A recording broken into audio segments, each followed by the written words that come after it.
Now, in other news, as we reported yesterday, sources have told Global News investigative reporter Sam Cooper the Chinese government was behind an aggressive influence campaign during the 2019 Canadian federal election, which included funding a network of at least 11 candidates. Sources tell Global News it's a threat Canada's intelligence services felt was so serious, the Prime Minister and select members of Cabinet were briefed.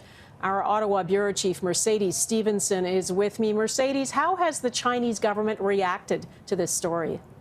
That's right, Donna. It seems that both the story and the Prime Minister's response to it have registered with Beijing, hitting a nerve.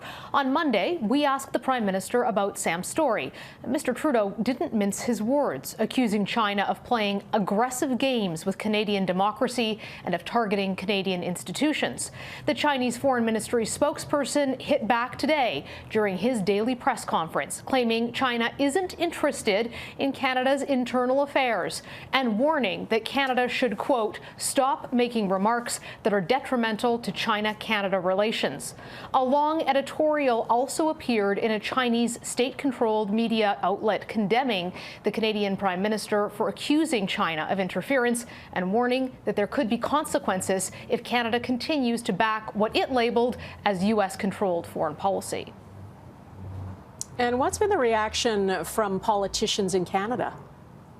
Well, Conservative foreign affairs critic Michael Chong released a statement today accusing Beijing of interfering in Canadian democracy and calling on the Liberal government to move faster.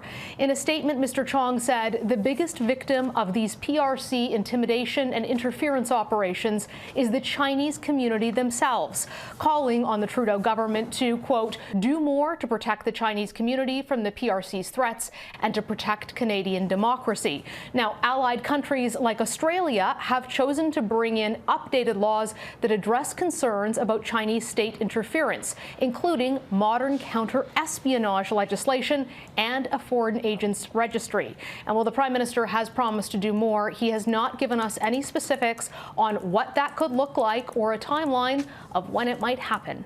Donna? All right. Mercedes Stephenson in Ottawa, thank you.